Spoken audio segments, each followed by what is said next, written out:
sejahtera untuk kita semua. Perkenalkan, saya Risa Ayu Widianti sebagai moderator pada kegiatan seminar profesi guru yang akan dilaksanakan oleh Saudari Aski pada pagi hari ini.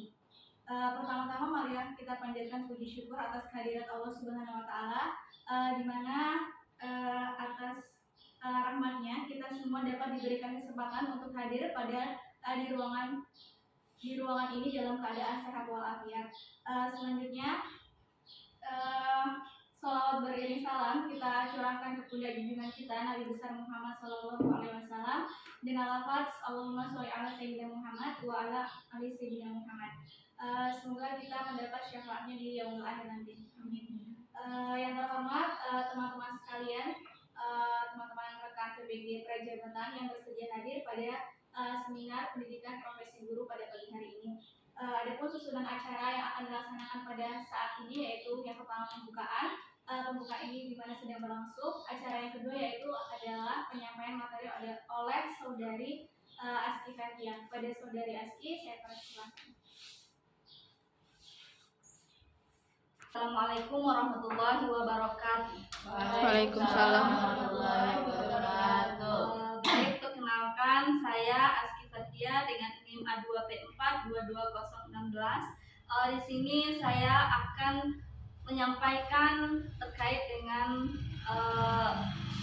membangun paradigma baru terhadap makna guru. Baik, adapun hasil refleksi mata kuliah pilihan saat ini yaitu mengenai pengalaman belajar yang menurut saya bermakna selama menempuh pendidikan profesi guru prajabatan ini, yaitu pada saat melaksanakan kegiatan praktik pengalaman lapangan 2 yang merupakan mata kuliah inti dalam pelaksanaan PPG prajabatan di semester 2 ini. Pada pelaksanaan kegiatan PPL 2 ini terdapat beberapa rangkaian kegiatan yang dilaksanakan. Di antaranya yang pertama ada orientasi, kemudian ada observasi, kemudian ada praktik pembelajaran terbimbing, kemudian praktik pembelajaran mandiri yang dilaksanakan selama 5 siklus, kemudian ada kegiatan non mengajar, dan yang terakhir adalah perbaikan pembelajaran berkelanjutan melalui PTK kolaboratif dan didiskusikan pada refleksi akhir PPL 2. Banyak kegiatan yang dapat dijadikan sebagai pengalaman baru pada mata kuliah PPL 2 ini. Di antaranya adalah pada mata kuliah ini, mahasiswa terjun langsung ke lapangan dan bertemu secara langsung dengan situasi atau kondisi di sekolah. Mahasiswa akan banyak berinteraksi dengan anggota sekolah seperti peserta didik, guru, dan yang lainnya. Hal ini dapat menjadi pelajaran baru bagi mahasiswa, bagaimana mahasiswa akan melakukan praktek pembelajaran di sekolah sesuai dengan keadaan yang ada di sekolah tersebut. Seperti pada saat ini, saya melaksanakan PPL 2 di SDN 15 Kota Jambi. Saya harus bisa berinteraksi dengan keadaan yang ada di sekolah untuk melakukan praktek pembelajaran nantinya. Menurut saya, pengalaman yang paling berkesan saat melaksanakan PL2 ini adalah pada saat melaksanakan praktek pembelajaran mandiri. Praktek pembelajaran mandiri ini merupakan kegiatan yang dilakukan oleh mahasiswa secara individual, dimulai dari kegiatan merancang pembelajaran atau membuat modul ajar, kemudian melakukan praktik pembelajaran, melakukan refleksi, dan membuat rencana tindak lanjut. Ini merupakan kesan pertama bagi saya, di mana sebelumnya saat pelaksanaan PPL 1, mahasiswa hanya melakukan praktik pembelajaran terbimbing dengan berkolaborasi dengan teman kelompok. Nah, dengan adanya praktik pembelajaran mandiri ini, mahasiswa bisa belajar bagaimana menjadi seorang guru yang sebenarnya, melakukan praktek dengan sendiri, secara langsung bagaimana menerapkan pembelajaran sesuai dengan kebutuhan dari peserta didik. Selain itu, saya juga dapat mengetahui bahwa pada saat ini sebelum melakukan pembelajaran di kelas, seorang guru harus melakukan asesmen diagnostik dengan guna untuk mengetahui kemampuan awal peserta didik dan guru dapat merancang pembelajaran itu sesuai dengan kebutuhan dari peserta didik dan dapat membuat pembelajaran itu menjadi menyenangkan. Nah, adapun pengalaman pribadi yang saya dapatkan sebelum melakukan pembelajaran di kelas, khususnya pada kelas 1A di SDN 15 Kota Jambi ini. Sebelum melaksanakan praktek pembelajaran, saya melakukan observasi terlebih dahulu, kemudian melakukan wawancara dengan guru maupun peserta didik terkait apa yang sudah saya lihat tadi. Nah, setelah saya melakukan observasi, ternyata saya melihat bahwa di kelas 1A ini memiliki banyak masalah terhadap peserta didik dengan membaca. Saya menemukan banyak peserta didik yang belum bisa membaca, bahkan ada yang belum bisa mengenal huruf. Nah, dengan adanya masalah tersebut, saya berinovasi atau mendesain inovasi dengan membuat media pembelajaran kartu huruf atau kartu bergambar. Nah, dengan menggunakan kartu huruf atau kartu gambar saat pembelajaran bahasa Indonesia yang mengajak siswa untuk berpikir kreatif, maka pada saat saya menerapkan media pembelajaran yang sebelumnya belum pernah dilakukan oleh guru kelas tersebut, saya melihat antusias dari peserta didik untuk mengikuti pembelajaran itu sangat antusias. Jadi, penerapan media pembelajaran itu saya lakukan ketika menjelaskan materi ajar, ketika peserta didik mengamati video, kemudian saya menggunakan kartu huruf serta kartu bergambar tersebut, kemudian dalam pengerjaan LKPD. Nah, dalam pengerjaan LKPD itu saya membagikan kartu huruf serta gambar kepada peserta didik di dalam kelompoknya. Kemudian peserta didik bekerja dengan menempelkan gambar, kemudian peserta didik menyebutkan gambar apa yang dia terima di masing-masing kelompoknya, kemudian menyusun huruf-huruf sesuai dengan gambar yang diterima oleh peserta didik. Nah, setelah menyusun huruf, saya meminta peserta didik untuk membuat atau merangkai huruf tersebut menjadi suku kata, kemudian menjadi kata. Selanjutnya, ini merupakan artefak pendukung dalam pelaksanaan pembelajaran di kelas. Yang pertama ini ada modul ajar. Ini merupakan modul ajar yang saya rancang ketika melakukan praktek pembelajaran di kelas dengan menggunakan media pembelajaran kartu huruf dan atau kartu bergambar tersebut, yaitu mengenai mengeksplorasi di lingkungan sekitar dengan materi jenis-jenis pekerjaan. Ini merupakan modul ajar ataupun perangkat pembelajaran dari awal sampai akhir. Kemudian selanjutnya ada dokumentasi.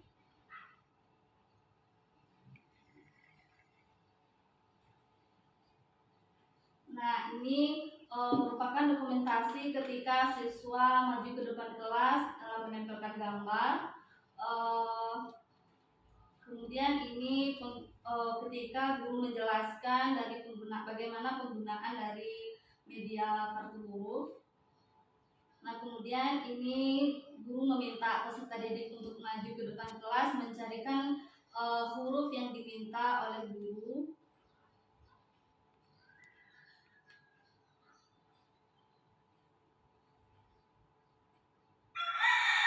Nah, selanjutnya ini ada pengerjaan dari LKPD, di mana di sini siswa secara berkelompok menempelkan huruf-huruf kartu huruf tersebut dari menyusun huruf menjadi suku kata, kemudian menjadi sebuah kata.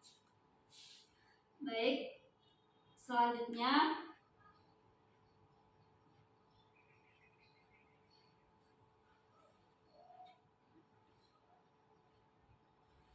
selanjutnya menuliskan perubahan paradigma mahasiswa tentang guru.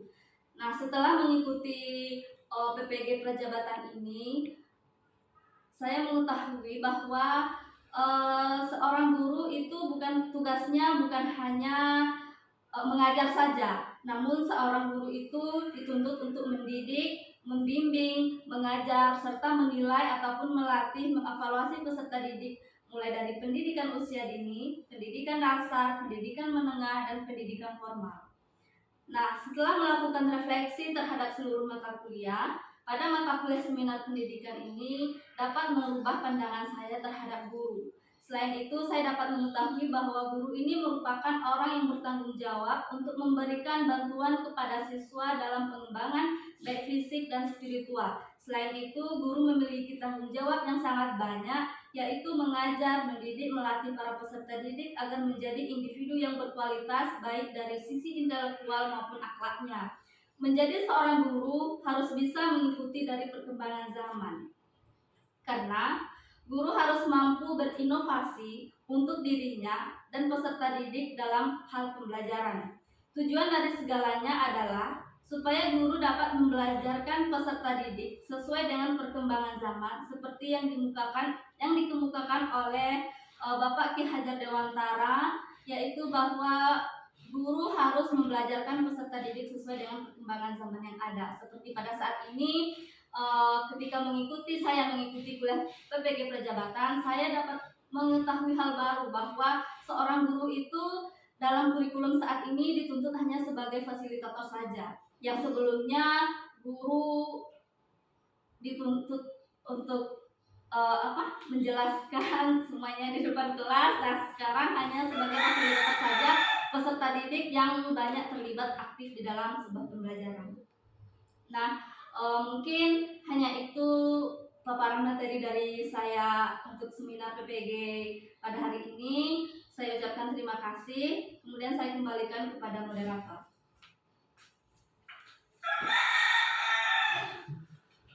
Baiklah, itu tadi pemaparan materi dari Saudari Aski Fania. Untuk kegiatan selanjutnya yaitu pembahasan. Kepada pembahas 1, Saudari Tamara Putri Selami dipersilakan. Ya, Kak. Baik, terima kasih kepada saudari moderator atas kesempatannya.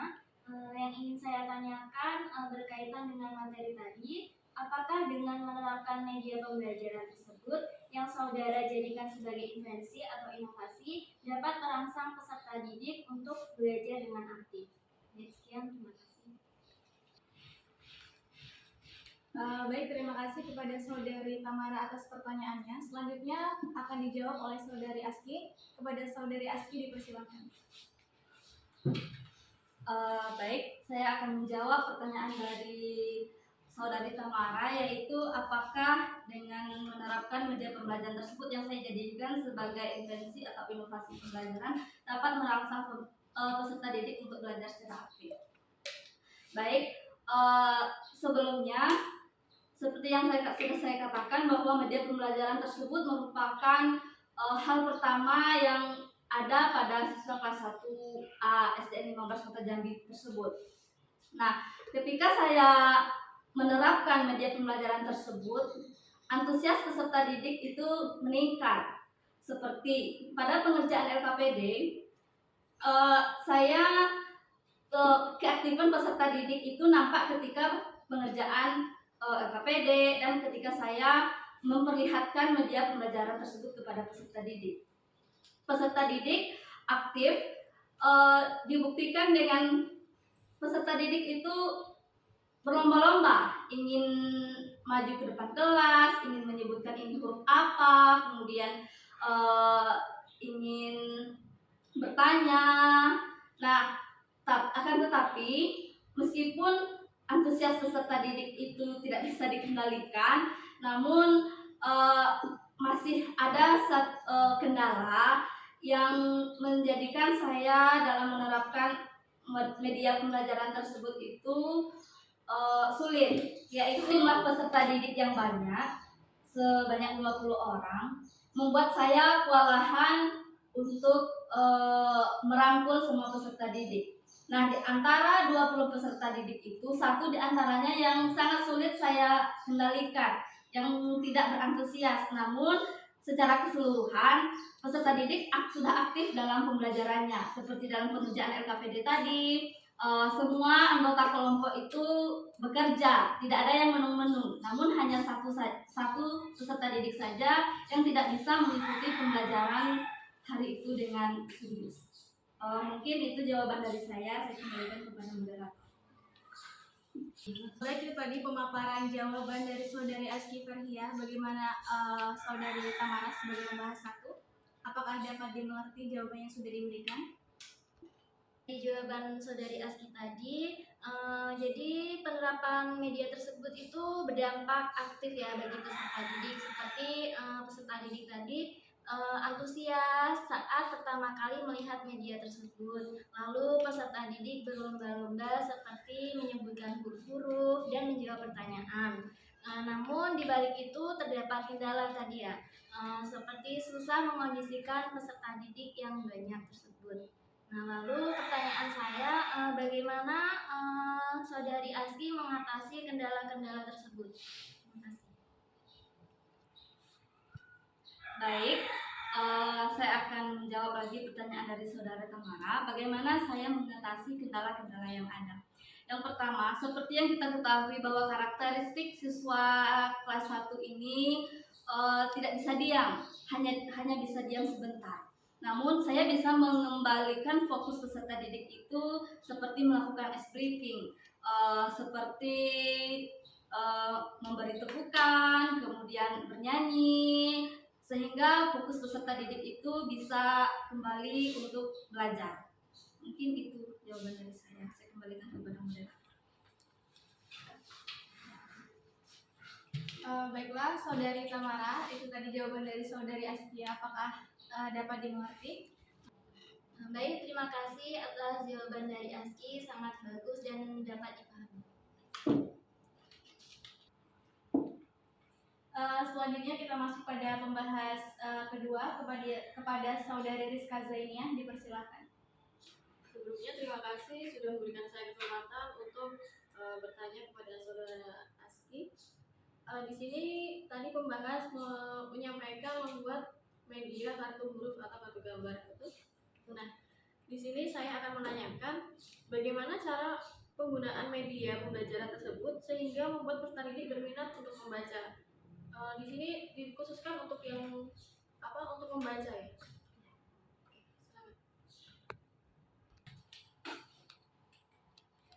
Terima kasih kepada Saudari Rizka Zainiah atas pertanyaannya. Selanjutnya kepada Saudari Aski, dipersilakan untuk menjawab. Baik, terima kasih kepada moderator dan terima kasih kepada Saudari Rizka atas pertanyaannya. Di mana pertanyaannya adalah bagaimana penggunaan dari media pembelajaran yang sudah saya rancang tadi dapat meningkatkan minat dari membaca siswa. Nah, seperti yang saya ketahui, seperti yang saya amati, bahwa peserta didik kelas 1A ini memiliki masalah dalam membaca. Banyak di antara peserta didik tersebut yang belum bisa membaca. Maka saya berinovasi untuk membuat media pembelajaran itu berupa kartu huruf yang dapat membuat pembelajaran itu menjadi menarik atau menyenangkan.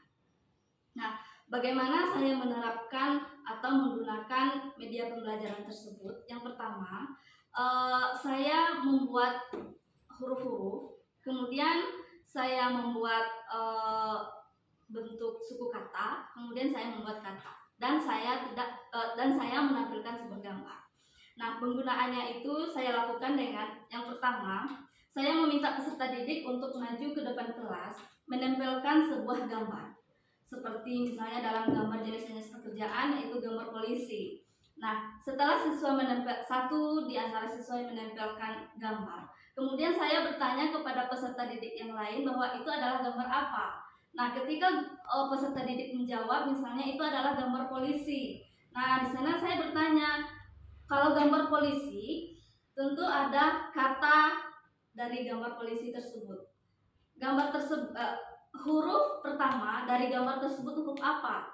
Kemudian peserta didik misalnya ada yang menjawab huruf P. Kemudian saya menunjukkan, nah di mana ini huruf P? Huruf P. Coba cari di mana huruf P, bagaimana bentuk dari huruf P tersebut. Nah, kemudian peserta didik menggali pemahamannya bagaimana sih bentuk huruf P tersebut. Begitupun selanjutnya. Nah, ketika peserta didik sudah menyusun dari huruf-huruf tadi sehingga membentuk sebuah suku kata, kemudian saya meminta peserta didik lagi untuk maju ke depan kelas untuk menggabungkan suku kata dari huruf-huruf tadi menjadi sebuah kata sesuai dengan gambar yang sudah ditempelkan. Selanjutnya, saya melakukan kegiatan kerja kelompok di dalam kelas.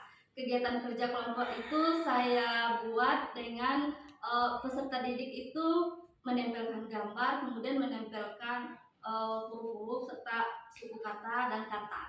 Saya yang menyediakan semuanya, mulai dari gambarnya, kertas kartonnya, kartu hurufnya, dan yang lain lemnya dan lain sebagainya.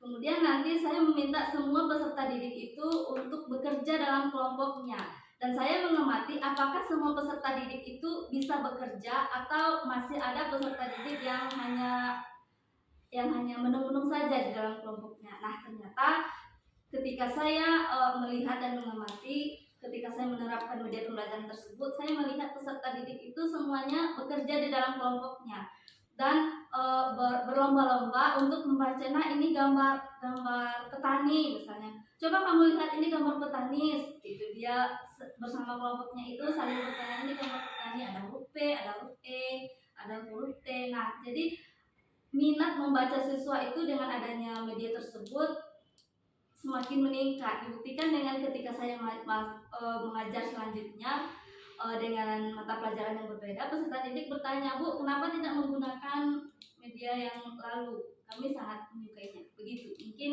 itu yang dapat saya jawab. Saya kembalikan kepada moderator. Baiklah, itu tadi penjelasan dari Saudari Aski Farhia. Bagaimana Saudari pembahas 2? Apakah dapat dimengerti? Terima kasih atas pemaparan jawabannya, sangat utuh dan juga sangat jelas dimengerti. Saya sangat memahami apa yang Saudari Aski sampaikan. Terima kasih. Anggota, apakah ada yang disampaikan?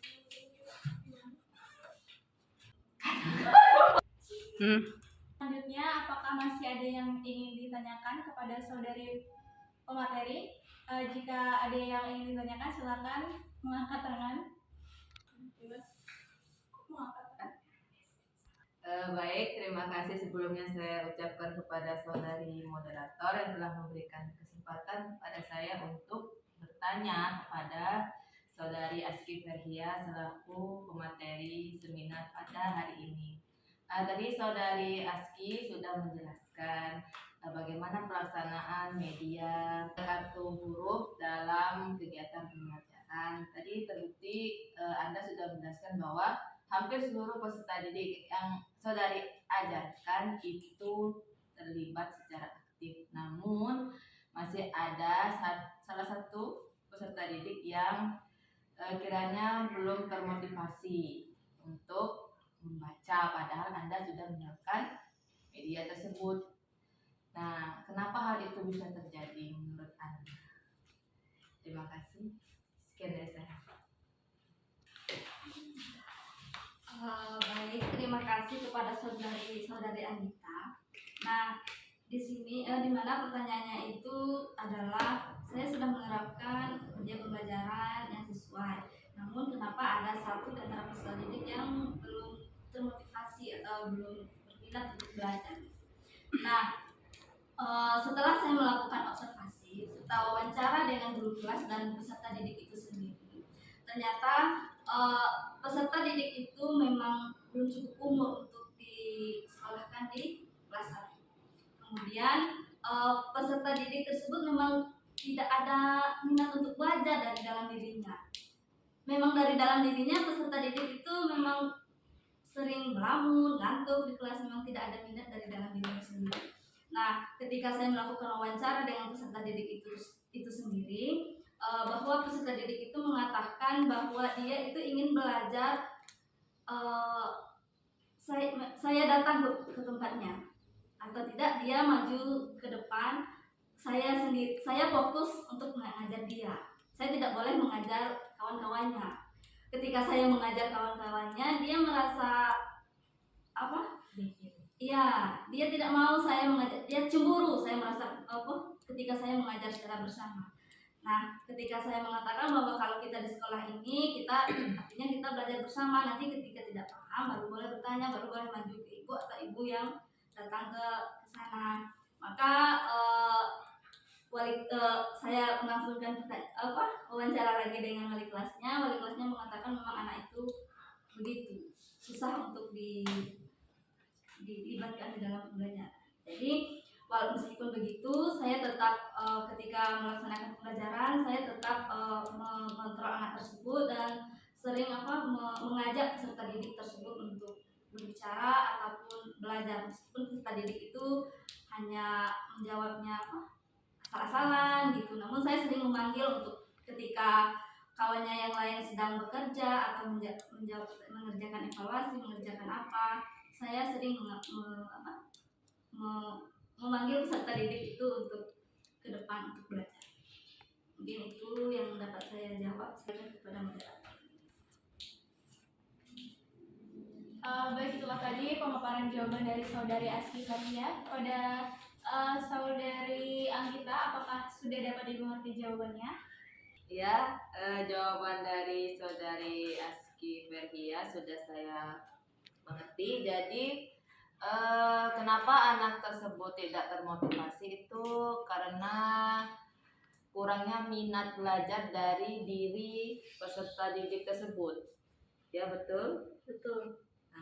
Kemudian juga peserta didik tersebut juga memiliki sifat kecemburuan yang tinggi. Maunya gurunya hanya mengajar dia saja, teman-temannya tidak boleh diajarkan. Makanya jadi peserta didik tersebut kurang termotivasi untuk belajar. Ya. Iya. Sudah bagus jawaban dari saudara Aski. Terima kasih. Saya kembalikan kepada moderator. Baiklah, itu tadi serangkaian kegiatan pelaksanaan seminar PPG pada pagi hari ini oleh saudari Aski Fathia. Saya ucapkan terima kasih kepada rekan-rekan sekalian yang telah ikut serta dalam kegiatan seminar ini.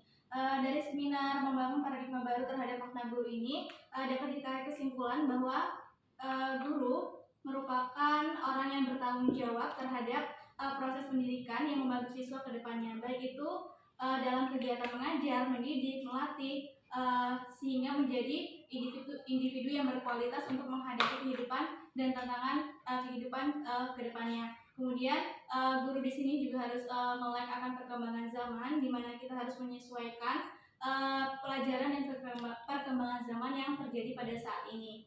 Seperti untuk tujuannya yaitu segala upayanya untuk membelajarkan peserta didik sesuai dengan perkembangan zaman. Mungkin itu saja yang dapat saya sampaikan pada seminar pagi hari ini. Terima kasih. Saya akhiri. Wassalamualaikum warahmatullahi wabarakatuh. Waalaikumsalam.